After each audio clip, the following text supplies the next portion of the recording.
Hola, ¿cómo están? Bienvenidos a las noticias en medianoche. Comenzamos con información relativa al proceso electoral que se vive en Estados Unidos. El presidente Donald Trump reapareció este jueves en la Casa Blanca para acusar fraude electoral aún sin pruebas y pedir un recuento de votos honesto.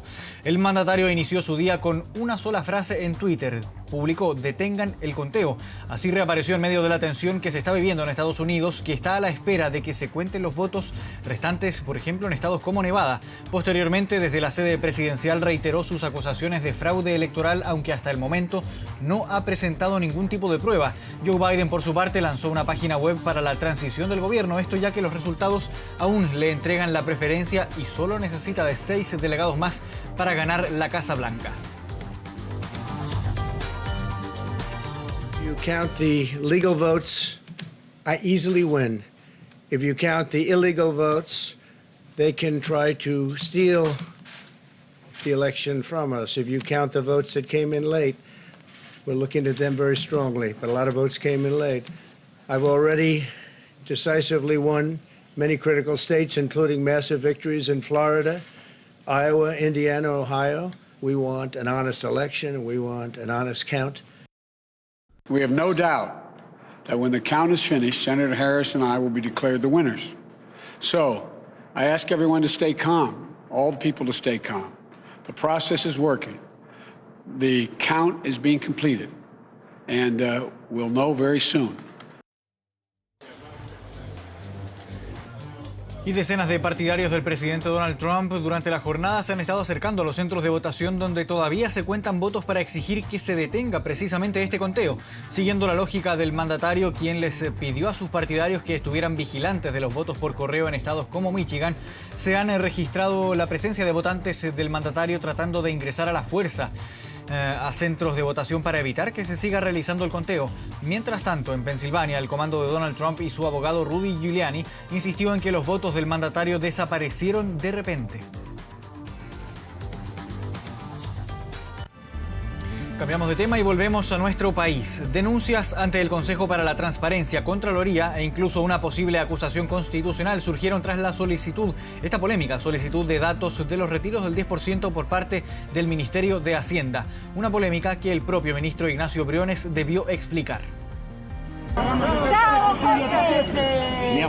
Una jornada compleja vivió este jueves el ministro de Hacienda tras conocerse la solicitud de su cartera a la Superintendencia de Pensiones sobre los datos personales de quienes realizaron el retiro del 10%, una circular que tuvo que salir a explicar. Esto se hace estrictamente con fines estadísticos y no para acceder ni menos difundir, sería grave que así fuera, información privada de las personas. Sin embargo, la alarma ya estaba puesta y la solicitud generó una serie de reacciones políticas y ciudadanas. Según datos de Contraloría, este jueves se ingresaron más de 530 presentaciones personales denunciando este hecho. Creo que no es como correcto porque es algo como privado. Da lo mismo, ¿para qué lo piden? No encuentro el sentido que lo soliciten. No estoy de acuerdo, porque eso es algo privado. Si es con dato estadístico, están los números. No es necesario ver los RUT. Reacciones que en el mundo político también se llevaron a cabo. Parlamentarios presentaron una denuncia ante el Consejo de Transparencia, Contraloría, oficiaron a la Superintendencia de Pensiones e incluso no descartaron una posible acusación constitucional en caso de encontrar una ilegalidad. Y parece que se está construyendo una cacería de brujas. Y si a alguien se le ocurre hacer una cacería de brujas en contra de los dirigentes, en contra de ciudadanos, en contra de funcionarios públicos, quién sabe con qué objetivo, nosotros no se lo vamos a permitir. ¿Cómo va a haber cacería de brujas si esto fue autorizado por ley? Esto está absolutamente amparado por la ley que aprobó el Congreso, que permitió el giro, está aprobado por la ley que le da las facultades al Estado para pedir los datos. Solicitud del RUT, que sería una de las principales preocupaciones. Sin embargo, según un documento al que tuvo acceso exclusivo 24 horas, esta no sería la primera vez que se piden estos datos. En el año 2014, la Dirección de Presupuesto también los solicitó, incluyendo los RUT. ¿Por qué tener los RUT? Porque esa es la forma de poder cruzar las bases. Si yo tuviera una sola base de datos, no necesito el RUT, sencillamente calculo las estadísticas de ahí.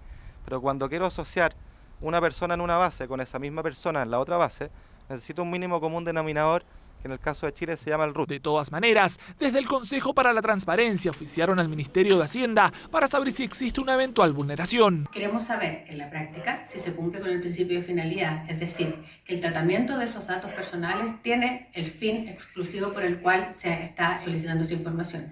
Y lo segundo es el principio de proporcionalidad, es decir, que esa información no pueda ser obtenida por ningún otro tipo de fuente. Datos personales que continuarán en la discusión mientras se esperan los resultados de un segundo retiro de fondos. Un grupo de inmigrantes venezolanos que ingresaron al país de forma ilegal llegaron durante la madrugada a Santiago. Vamos a tomar contacto con Rodrigo Pérez, que tiene todos los detalles. ¿Cómo está, Rodrigo? Ya te vemos en pantalla. ¿Qué tal, Marco? Son más de 350 venezolanos que llegaron en 7 buses hasta Santiago. Vamos a mostrar, de hecho, a esta hora la imagen porque hay algunos ciudadanos venezolanos que se encuentran aún en este lugar a la espera de ir a algún recinto. Muchos de ellos no consiguieron algún sector para alojar durante esta noche, pero hace muy pocos minutos llegó Carabineros y los van a acoger en la 21ª comisaría de Estación Central. Pero, ¿cómo surge toda esta historia? Durante todos estos días hemos estado informando de la situación que ocurre en el norte de venezolanos que cruzan la frontera y que entran por el sector de Colchane. Ellos estuvieron cumpliendo una cuarentena de 14 días después de haber estado en un liceo en la ciudad de Iquique y posterior de haber cumplido esa fecha, ser sometidos después a distintos exámenes por coronavirus, fueron trasladados en 7 buses hasta Santiago. Fue un viaje de más de 28 horas los que tuvieron que enfrentar hasta que llegaron finalmente a este lugar.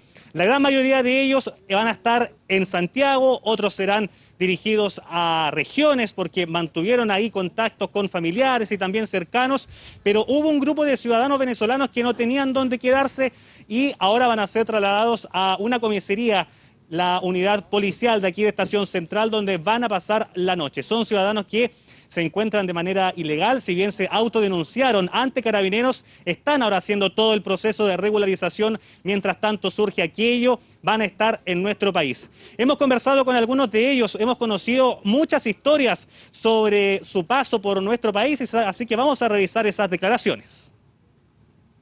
Venimos desde Perú, somos venezolanos, pero estábamos en Perú, y bueno, cruzamos la frontera de Bolivia, pasamos el lago Titicaca, y de ahí, bueno, más el recorrido, cruzamos la frontera a las 6 de la mañana del día siguiente. Ahí llegamos a Colchane, creo que se llama, ¿no? Está la frontera, están los Carabineros y ahí nos autodenunciamos. Y ahí esperamos más o menos que terminara todo de gentío. Habían aproximadamente ese día 95 personas adultas y, bueno, no estaban contados los niños, pero también eran un poco de niños. Nos iban a traer hasta aquí, hasta el terminal.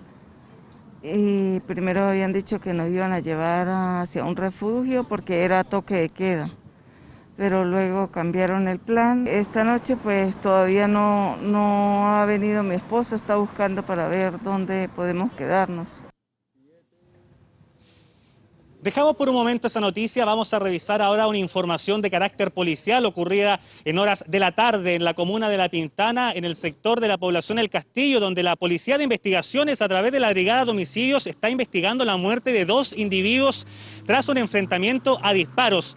Todo este hecho ocurrió en la intersección de Santa Rosa con Ombú, cuando un sujeto comenzó a disparar en reiteradas oportunidades a un automóvil con 3 ocupantes. De ellos, 2 escaparon, pero el conductor resultó lesionado con al menos 7 impactos de bala.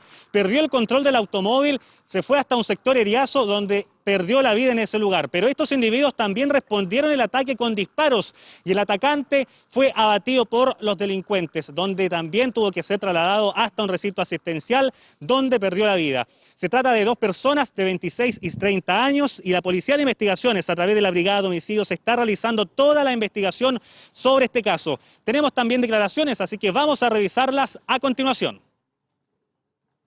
Una persona a pie se acerca al vehículo afectado, efectuando múltiples disparos hacia el interior, y este ataque es repelido desde el interior de este vehículo también. Una de las víctimas falleció en el sitio del suceso al interior del vehículo y en el caso de la segunda víctima fue confirmado su fallecimiento en un centro de salud del sector.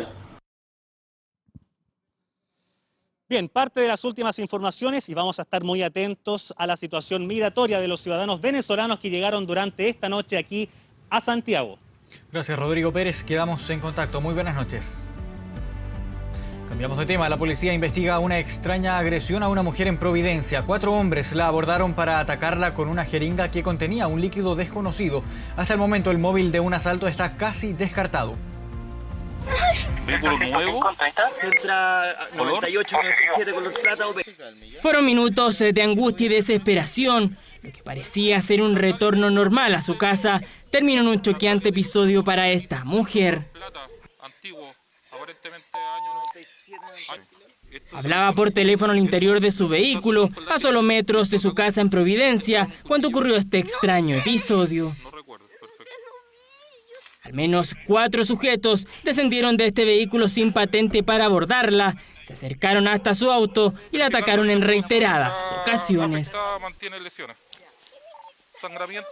Segundos más tarde, uno de los responsables subió hasta este vehículo para huir junto a sus acompañantes. Vemos correr desde la calle República de Cuba a una persona con un saco entre los brazos, una bolsa blanca, y se sube prácticamente el auto ya andando. Y empezamos a correr, llegamos a la esquina y ahí escuchamos los gritos de la chica que la habían atacado.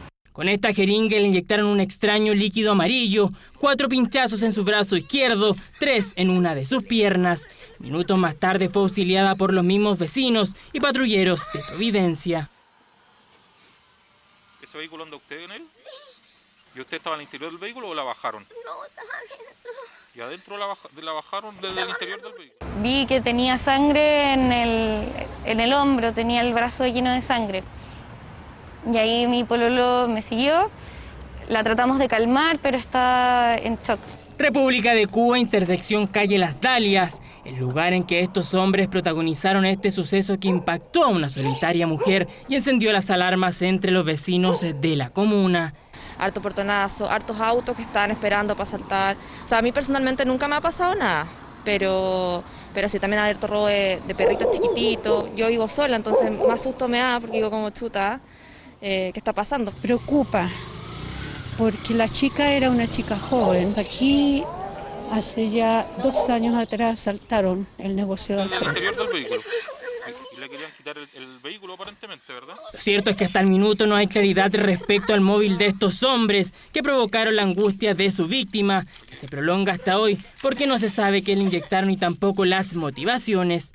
Ella está ahora bien, recuperándose en su casa, el shock fue enorme, pero lo más raro es que los delincuentes podrían haberle robado la cartera, el computador, el celular o incluso el auto, y sin embargo no se llevaron nada. Hasta el minuto no hay detenidos respecto a este hecho. Carabineros espera dar pronto con el paradero de los responsables. Pero hasta el momento, la tesis del robo está perdiendo fuerza. Y después de 5 horas de discusión, el proyecto que permite el segundo retiro del 10% avanzó en el Congreso. Ahora esta iniciativa se va a discutir en la sala de la Cámara de Diputados.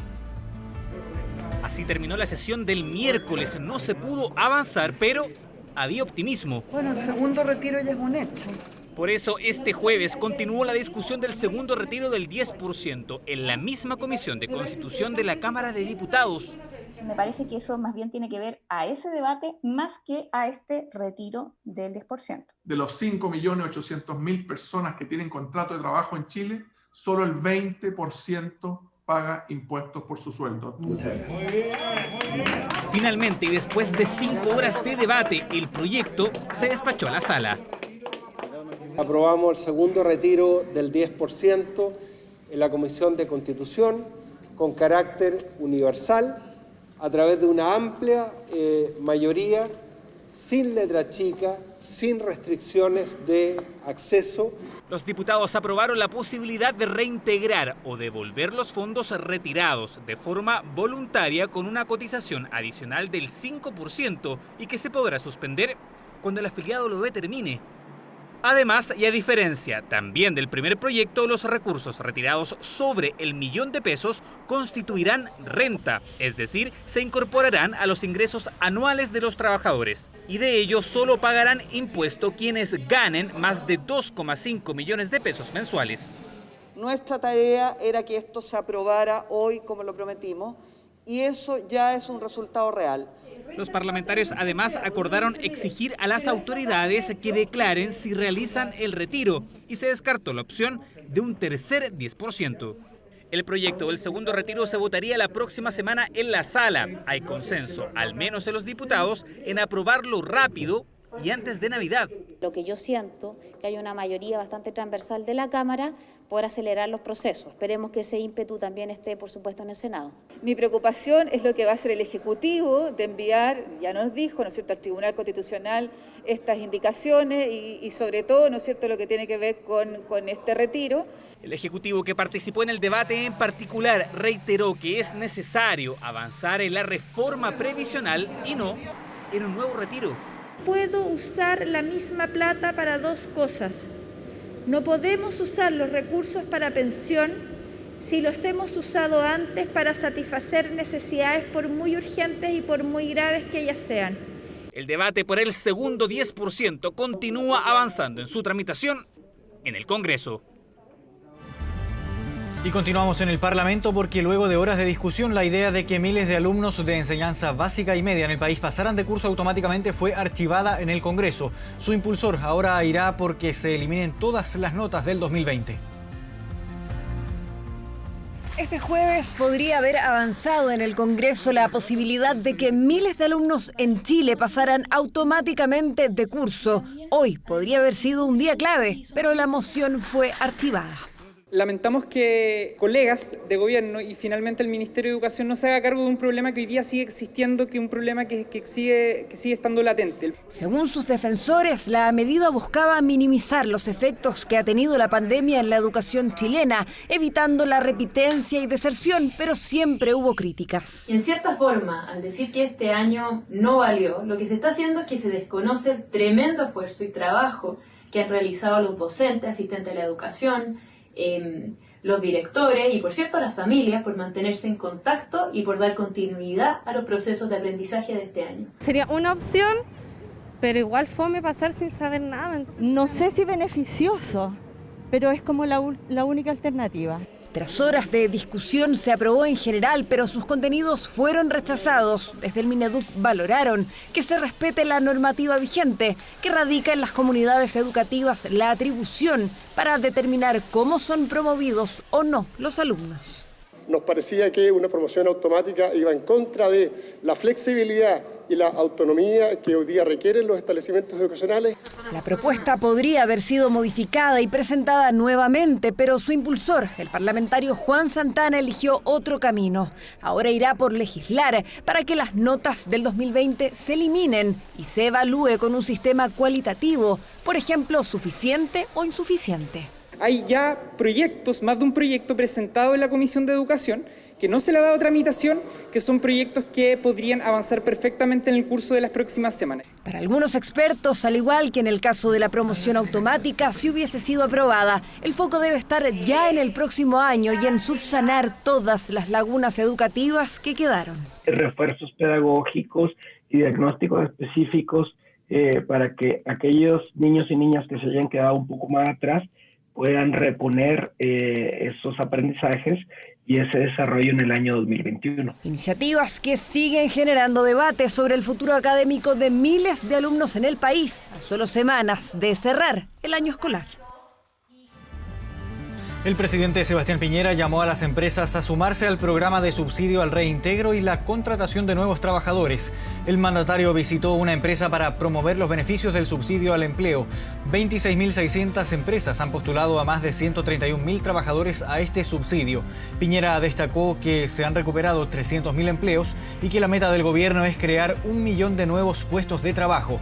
En el contexto de la recuperación económica, pidió un cambio de actitud y llamó a quienes tienen cargos de responsabilidad a buscar caminos de unidad y colaboración.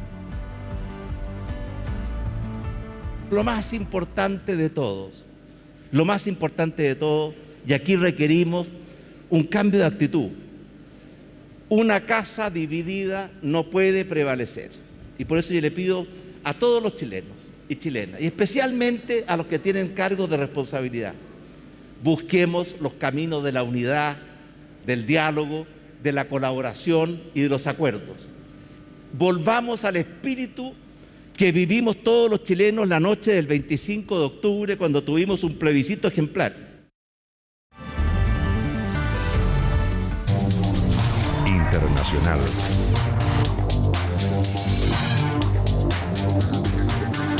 Vamos a revisar a continuación noticias del mundo en medianoche. Inglaterra entró en un nuevo confinamiento para hacer frente al alza de nuevos casos por la segunda ola de COVID-19. El cierre afecta a 56 millones de personas y va a durar al menos hasta el día 2 de diciembre. Por 4 semanas, los comercios no esenciales tendrán que cerrar, pero los colegios y universidades van a continuar abiertos. El país acumula el mayor número de muertes por coronavirus en Europa, con más de 25.000 casos nuevos y casi 500 muertes en las últimas 24 horas.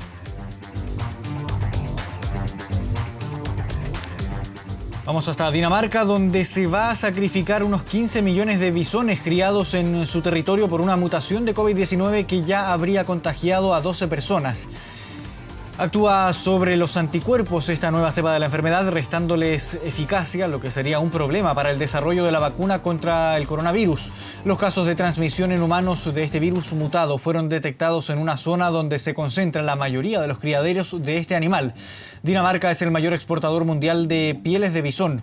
El gobierno ya había lanzado una primera campaña de sacrificio este verano después de que se detectaran los primeros casos en criadores.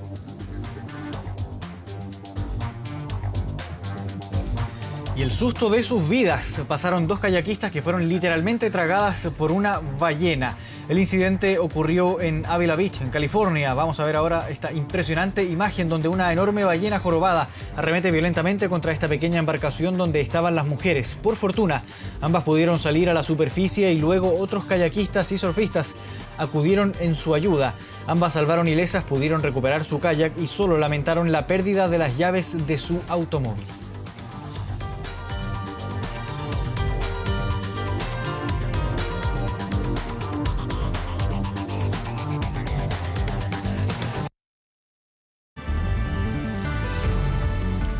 Ahora tenemos una temperatura de 12,6 grados y hoy viernes Santiago va a estar despejado con una máxima de 29 grados. Panguipulli tendrá cielo despejado con una máxima de 20 grados. Muchas gracias por haberse informado junto a nosotros. Seguimos como siempre en Canal 24 Horas. Muy buenas noches.